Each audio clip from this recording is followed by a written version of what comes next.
While this is far from tire smoking good content, it may not be the most exciting for you. It is for her. And it could be for me, because maybe BabyD will no longer be a dump truck, because Donna got herself a dump trailer. Let's see it go. Let's see how this works. Just hold it. Just hold the button. See how this all works out. See if it's just gonna slide out. Would you just look at that? How crazy is that? You did. Look at that.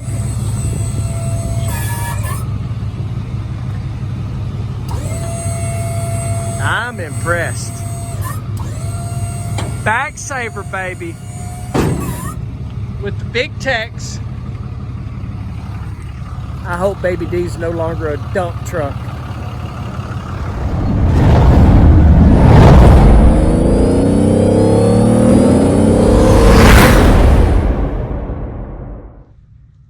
Hey y'all, back out in the shop.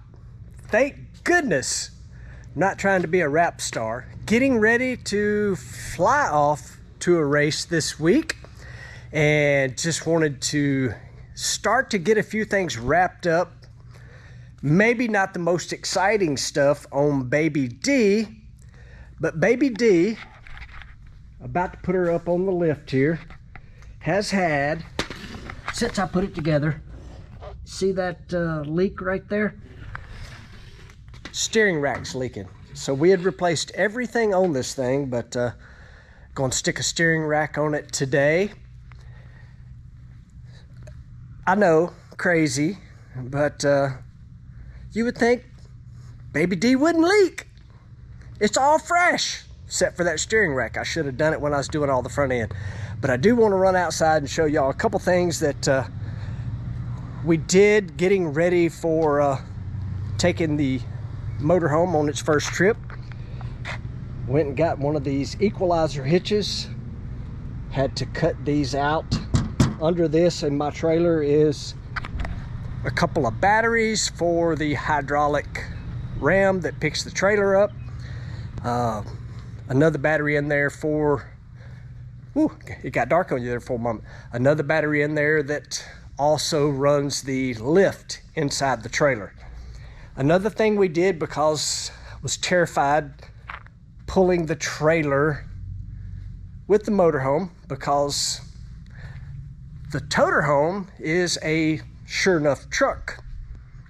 Motorhome is a house on wheels. So worried about the trailer moving around. So I wanted to show y'all what else we had done on the, let me lay down here.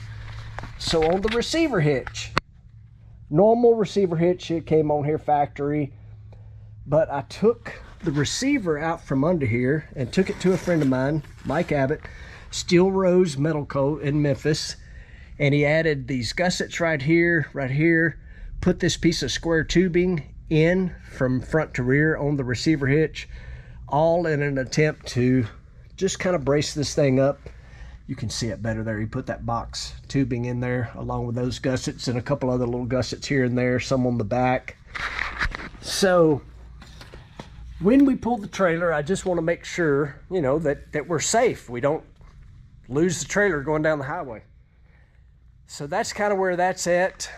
Let's get to work on BabyD, get a steering rack on this thing, and see what else we can get into. Well, I got the power steering rack out from under BabyD. Wasn't too bad. I will admit my one concern was getting the tie rod ends out without damaging the rubber boots right here, because these are brand new that we just ordered from Moog, and I was actually able to get them out. Got everything loose, that's why that's wiggly.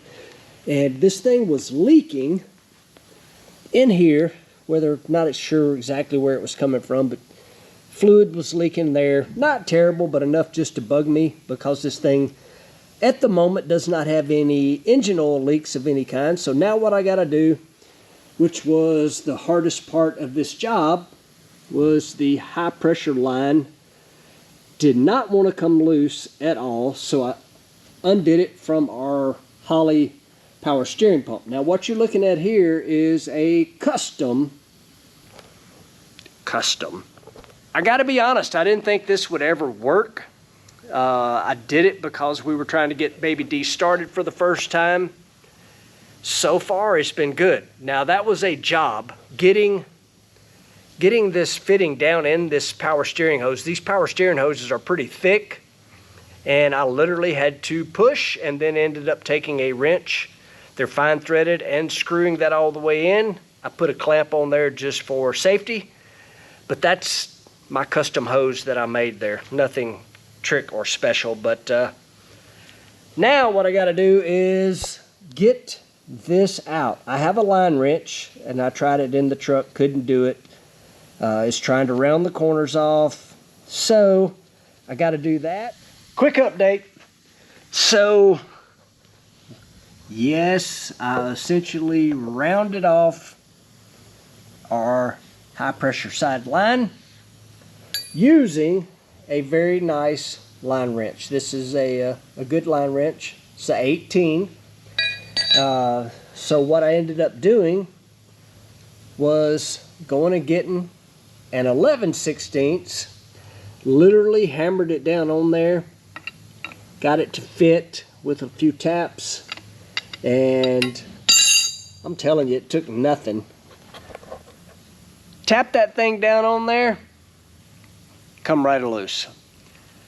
Yes, I was very close to breaking out the dreaded vice grips as a last resort, but hopefully I can get it back tight without breaking out the vice grips. Back to work. Have the fresh one in here. Had it running. So far, looks dry. That's all we're trying to do. Everything else was fine. Just don't want them leaks, y'all. I might want to park this in Donna's garage. I can't have leaks in there, but leaking on the floor out here is not that big a deal, but leaks just bother me. We all have vehicles that leak. I would like to, probably should make a joke here that, you know a small block Chevrolet's got oil in it when it's dripping on the floor.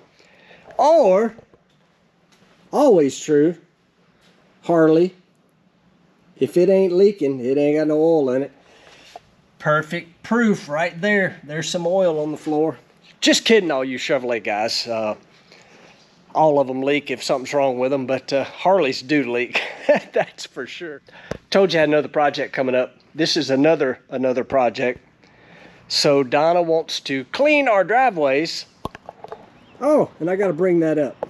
Not the black marks back here that BabyD left. They've kind of washed away. We've had some rain, because they were pretty good ones.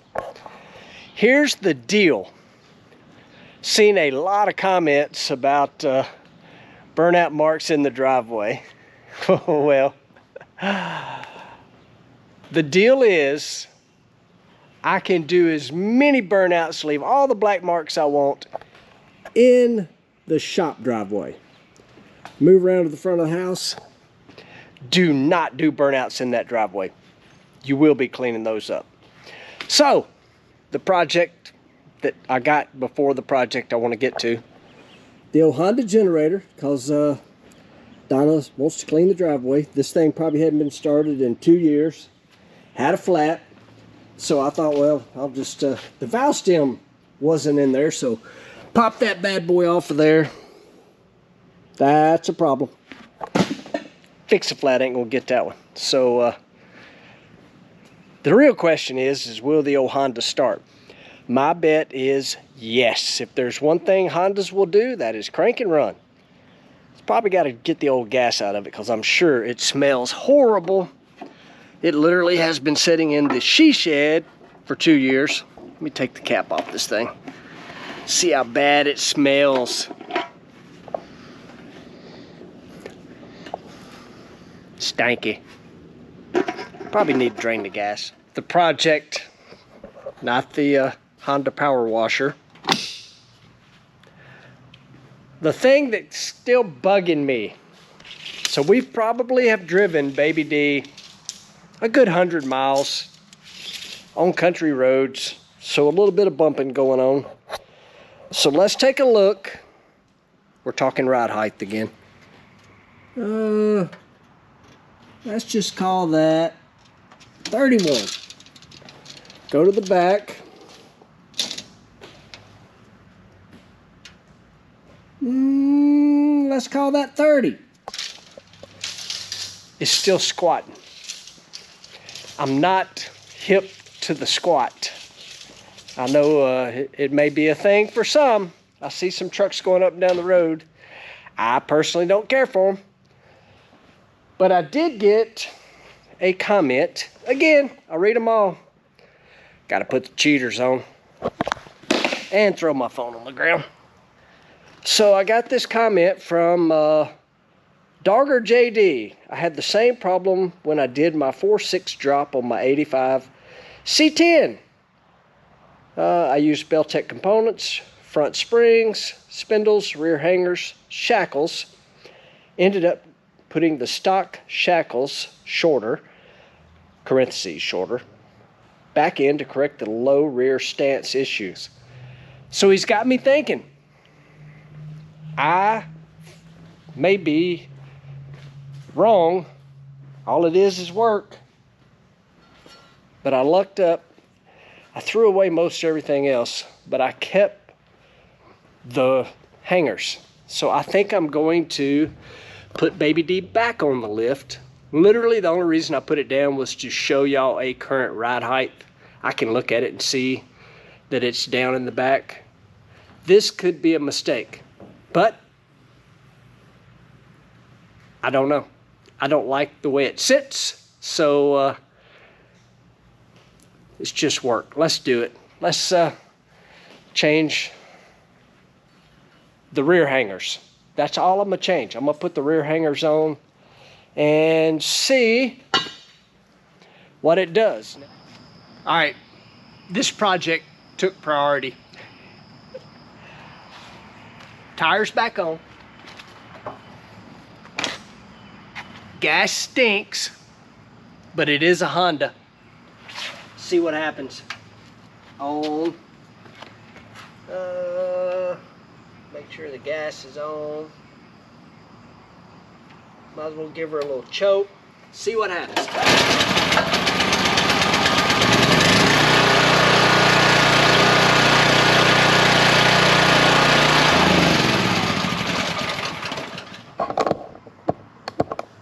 Hondas are unbelievable.